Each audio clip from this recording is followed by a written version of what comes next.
Bonjour à tous, on est toujours sur le canal Apprendre le turc facilement par Noura.ytf. La vidéo précédente, on a parlé un peu la notion de la phrase dans la langue turque.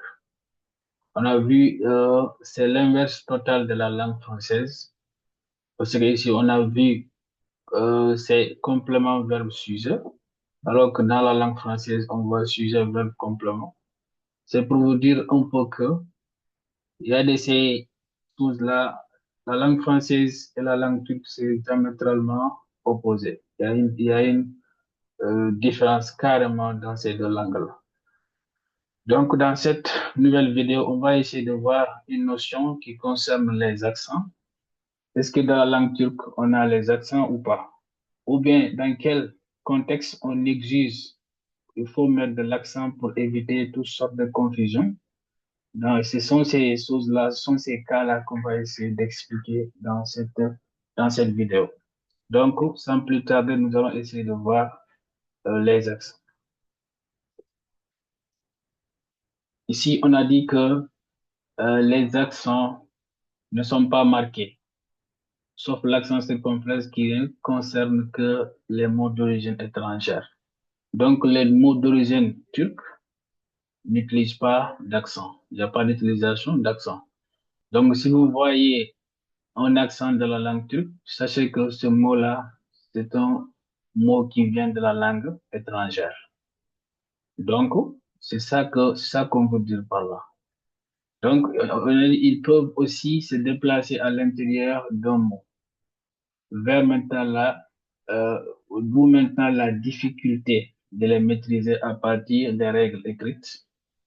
Il est donc recommandé de bien les discerner, soit par l'écoute attentive des audios turcs, ou bien maintenant des séries turques, ou bien interagir avec des turcophones. Il existe néanmoins quelques règles à respecter de façon plus ou moins systématique. Donc, ce sont ces règles-là qu'on va essayer de citer et de les exploiter une par une. Donc, la première règle, qu'est-ce qu'elle dit, la première règle? La première règle dit, habituellement, l'accent porte sur la dernière syllabe, la dernière syllabe. Mais les noms de liés, si c'est des noms de liés à deux syllabes, donc portent un accent sur la première syllabe. Voici le nom des liés. Ça, c'est İzmir. İzmir, ça, c'est une ville en Turquie. Paris, Paris, Paris, Paris. Konya, Konya, Konya, ça aussi c'est une ville en Turquie. Efes, Efes aussi c'est une ville en Turquie. Efes. Ensuite, Asia, Asia, Asia. C'est-à-dire, on met l'accent sur la première syllabe. Asia, Asia. Donc, on continue pour voir la deuxième règle, la troisième, ainsi de suite.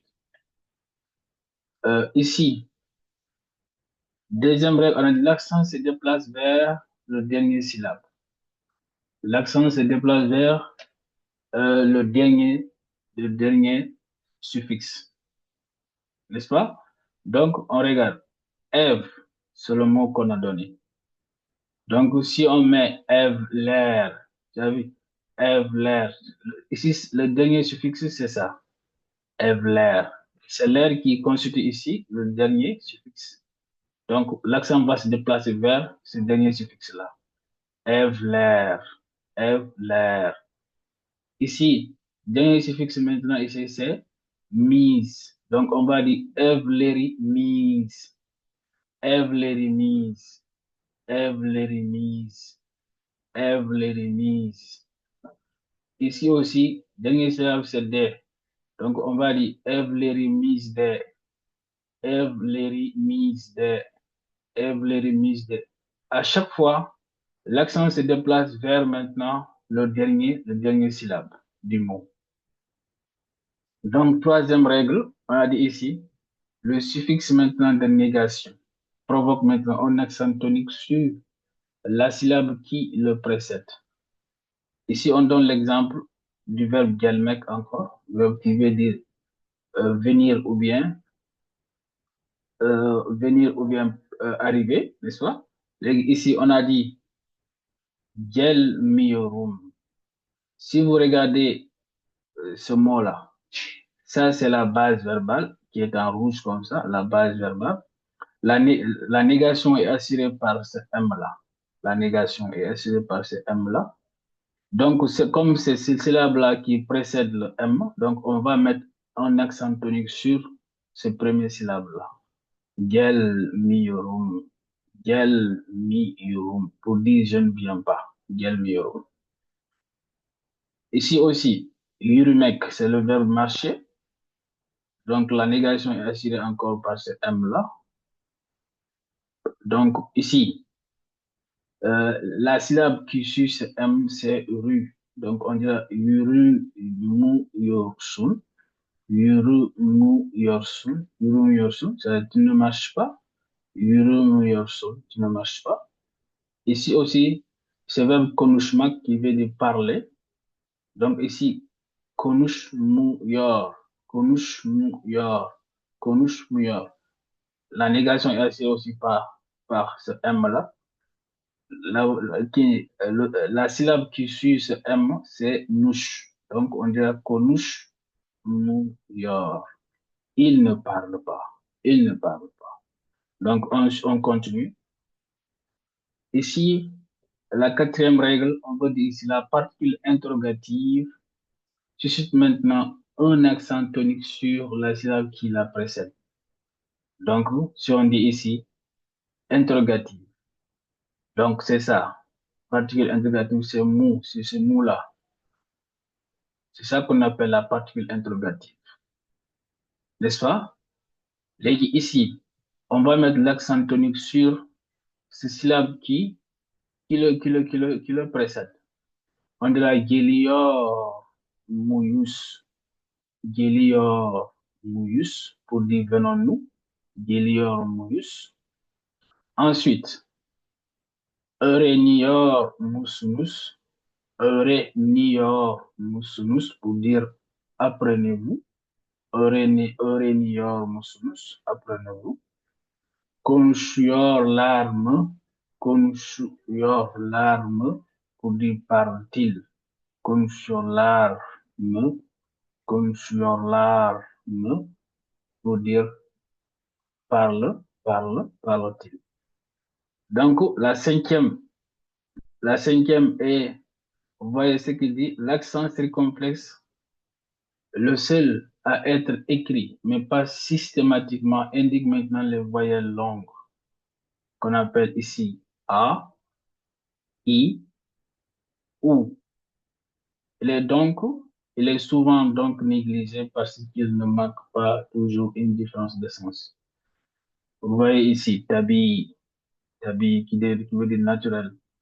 Si vous enlevez ce préfixe il est vraiment par accent circonflexe, le sens ne change pas. Il n'y a pas une grande différence. Donc, dans ce cas, l'utilisation maintenant de l'accent circonflexe est inutile.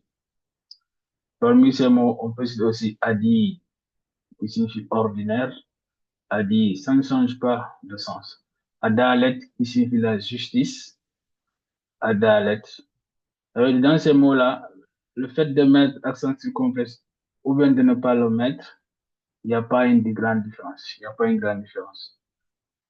Donc, on va essayer de continuer pour voir dans quel cas le fait de ne pas mettre accent circonflexe va causer ou bien va créer des confusions. C'est ça qu'on va essayer de voir à la suite du cours.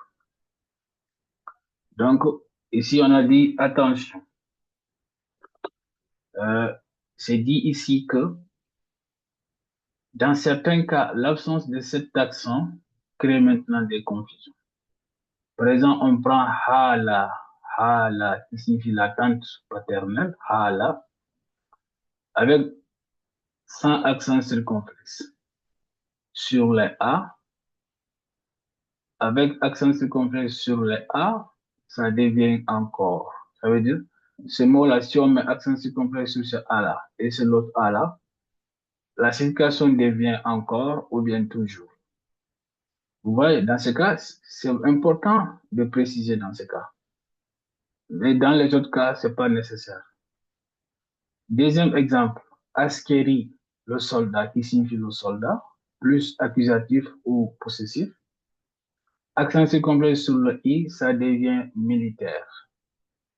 Donc, dans ce cas, si vous ne faites pas la différence de ces deux mots-là, ça devient problématique. Donc, dans ces cas de figure-là, l'indication de l'accent circonflexe sur la voyelle concernée est nécessaire. On prend aussi cet exemple-là, tarihi, qui signifie l'histoire, plus accusatif ou possessif. Avec accent circonflexe sur i, ça devient historique. Historique. Vous voyez, ici, ça veut dire si vous ne faites pas attention, les gens peuvent confondre maintenant ces deux écritures-là. Donc, dans ces cas de figure, il faut essayer de mettre maintenant l'accent sur complexe. Aussi, il y a car qui signifie la neige. Donc, avec accent circonflexe sur le A, ça devient le profit, c'est le bénéfice. Vous voyez, seul accent circonflexe, ça change carrément le sens du mot. Donc, dans ces cas de figure, il est très important de mettre les accents. Donc, c'est tout pour cette vidéo. Si vous avez vraiment appris quelque chose, n'oubliez pas de vous abonner, de liker et de partager autour de vous. Mais aussi, si vous avez des questions, vous pouvez me les laisser en commentaire. Je vous remercie.